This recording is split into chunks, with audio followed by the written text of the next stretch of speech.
Good morning students, welcome to the class. This is class 5th EVS and we were studying about the relations. ठीक है, chapter number 1.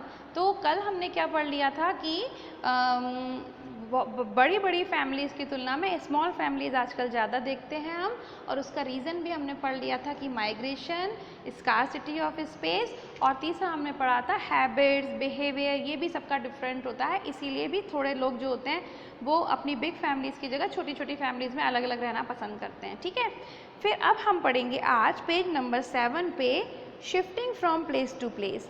तो इसमें इन्होंने बताया है कि एक जगह से दूसरी जगह जाता है कोई इंसान तो बहुत अलग अलग तरीके के कारण जाता है. ठीक है, जैसे कि भावना बता रही है कि उसके जो दादाजी थे, एक दिन भावना ने और उसके सब कजन्स वगैरह ने क्या किया दादाजी के आसपास बैठ गए और उनको बोला, दादाजी आप हमें अपने बारे में बताओ. आप भी ऐसे करते होंगे ना, कई बार दादाजी से उनकी पुरानी कहानियाँ सुनने में, उनकी पुरानी लाइफ के बारे में सुनने में बड़ा मज़ा आता है ना. वो बहुत पुरानी पुरानी बातें बताते हैं. आपको पता है पहले 1 रुपये की सैलरी होती थी और 1 रुपये में पूरा महीना आराम से घर का खर्चा चलता था. तो ऐसे हैरान हो जाते हैं कि 1 रुपये में, या फिर किसी की 5 रुपीज़ सैलरी होती थी और उसके पास सब कुछ होता था घर में. तो बहुत डिफरेंट चीज़ें होती हैं. पहले के लोगों के पास मोबाइल ही नहीं होते थे, पहले के घर में टीवी ही नहीं होती थी, है ना. उनके कपड़े भी बहुत अलग अलग होते थे. तो ऐसे पुरानी बातें कभी सुनोगे ना तो आपको बड़ा ही मज़ा आएगा. ठीक है, पहले के लोग टीवी नहीं जानते थे, मोबाइल भी नहीं जानते थे, वो लोग कुछ और ही जानते थे, अपन नहीं जानते.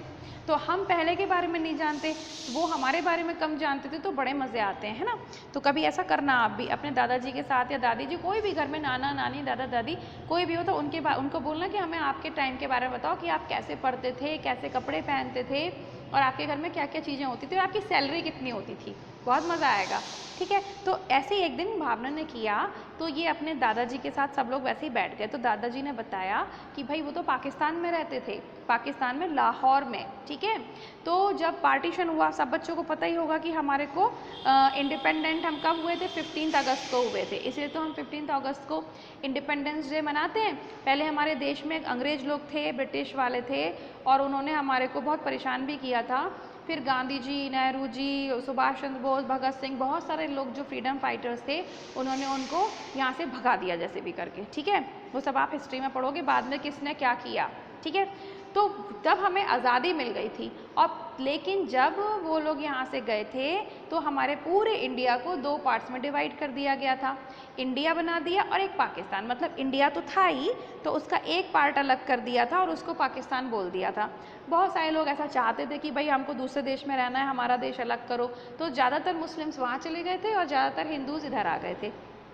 पर उस वक्त लोगों ने एक दूसरे को बहुत परेशान किया था, बहुत मार पिटाई, दंगे फसाद हुए थे, खून हुआ था. तो बहुत गंदा काम हुआ था, बहुत मर्डर्स हुए थे. तो इट वाज नॉट गुड. ठीक है, इसीलिए तो कभी किसी कंट्री को डिवाइड नहीं करना चाहिए. जब आप भी बड़े हो जाओ तो हो सकता आप में से कुछ बच्चे इंजीनियर्स बनेंगे, डॉक्टर्स बनेंगे, कुछ लोग सोल्जर्स बनेंगे, आर्मी में जाएंगे, पुलिस में जाएंगे. हमेशा ध्यान रखना, अपनी कंट्री को कभी भी डिवाइड नहीं करना चाहिए. ठीक है, क्योंकि अपनी कंट्री को जब भी डिवाइड करते हैं बहुत लॉस होता है, बहुत नुकसान होता है. और आपको पता है वहाँ से जब लोग इधर भाग के आ रहे थे, या यहाँ से जब लोग पाकिस्तान जा रहे थे कुछ लोग, तो उनके घर, उनकी सारी प्रॉपर्टी, उनके सारे रिलेटिव्स पता नहीं कहाँ कहाँ खो गए थे. सब कुछ बेकार हो जाता है. ठीक है, तो इस बात का हमेशा ध्यान रखना चाहिए कि कभी भी अपनी कंट्री को डिवाइड नहीं होने देना चाहिए. खैर, तो वो बता रहे थे कि जब वो उधर से लाहौर से आए थे यहाँ पर, तो उनकी भी प्रॉपर्टी, उनका घर, उनके रिलेटिव, सब कुछ इधर उधर चला गया था, सब बर्बाद हो गया था. ठीक है, फिर ऐसे तो होता है माइग्रेशन. अब वो हमेशा के लिए इंडिया में आ गए, अब वो वापस पाकिस्तान नहीं जाएंगे. तो माइग्रेशन का मतलब होता है कि ज़्यादातर पूरे टाइम के लिए कहीं चले जाना, फिर वापस नहीं जाना. ठीक है, सेकंड होता है इमाइग्रेशन.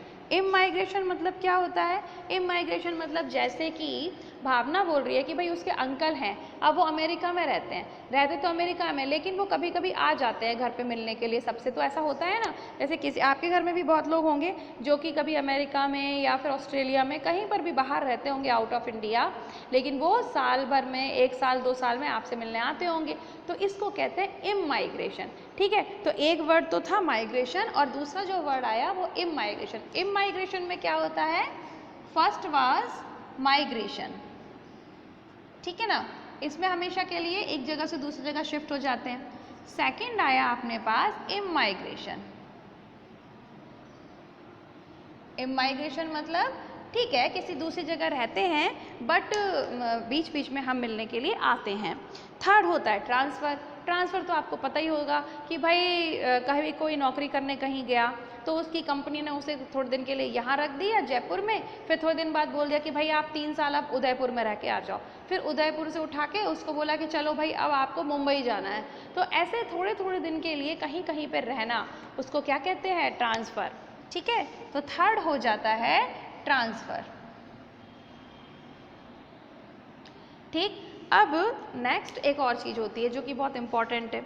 अब देखो माइग्रेशन के वक्त तो कितनी प्रॉब्लम हुई थी वहाँ पर, लेकिन ट्रांसफ़र में थोड़ी ना हमारे को कोई प्रॉपर्टी की लॉस होती है।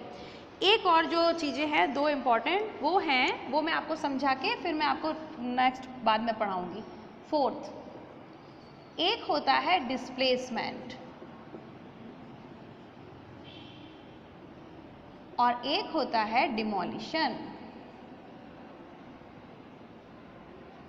ठीक है, तो डिस्प्लेसमेंट में क्या होता है, जैसे कभी आपने देखा होगा कि भाई गवर्नमेंट जो होती है, सरकार के लोग या कुछ लोग होते हैं वो आके जैसे मान लो सड़क बना रहे हैं कहीं, ठीक है, अब मान लो कहीं सड़क बन रही है तो वहाँ पर कुछ लोगों के मकान बीच में आ गए तो उसको तोड़ दिया गया, लेकिन उनको ऐसे सड़क पे नहीं छोड़ देते कि भाई मकान तोड़ा और जाओ, उनको दूसरी जगह अच्छे सुंदर मकान दे दिए जाते हैं। तो इसको क्या कहते हैं? डिस्प्लेसमेंट। मतलब एक जगह कोई इंसान रह रहा है और मान लो कि कोई रिंग रोड बन रही है या फिर कोई पुल बन रहा है या कुछ भी बन रहा है, कुछ बहुत बड़ा कंस्ट्रक्शन चल रहा है गवर्नमेंट का, और अगर उस वक्त उसका घर उसके बीच में आता है, मान लो रिंग रोड बनाई जा रही थी तो अगर मान लो कुछ लोगों के घर उसके बीच में आ रहे थे तो उनको तोड़ देती है सरकार, है ना, लेकिन उनको तोड़ के उनको दूसरा घर दे देती है कि भाई आप यहाँ नहीं रहो, उधर जाके रह लो क्योंकि यहाँ पे हमें कंस्ट्रक्शन कराना है। तो इसको क्या कहते हैं? डिस्प्लेसमेंट कहते हैं। एक होता है डेमोलिशन। डेमोलिशन का मतलब अब कुछ लोग होते हैं इतने बेकार होते हैं कि वो सरकारी ज़मीन पर अपना घर बना लेंगे। अब ऐसा थोड़ी ना होता है कि मेरे को जहाँ मर्जी करेगा मैं घर बना लूँगी। अरे भाई घर बनाने के लिए पहले परमिशन लेनी पड़ती है ना। लेकिन कुछ लोग ऐसे होते हैं वो ज़बरदस्ती अपना घर कहीं बना लेंगे, तब जब सरकार को गुस्सा आती है तो उनका घर तोड़ देते हैं और उस घर को तोड़ने के बाद उन्हें कोई घर वर नहीं मिलता नया, तो उसे कहते हैं डेमोलिशन। आज के लिए मैं इतना ही पढ़ाऊँगी, आज छोटी सी वीडियो है। फटाफट माइग्रेशन, इमाइग्रेशन, ट्रांसफ़र, डिस्प्लेसमेंट और डिमोलिशन, ये सब बच्चे पढ़ के रखेंगे यहाँ तक। ठीक है, नेक्स्ट टाइम पर मैं नेक्स्ट वीडियो में मैं आपको इस चैप्टर को आगे पढ़ाऊँगी। ठीक है, तब तक के लिए सब बच्चे अपना ख्याल रखो और सब बच्चे मन लगा के पढ़ाई करो। ठीक है, बाय बाय।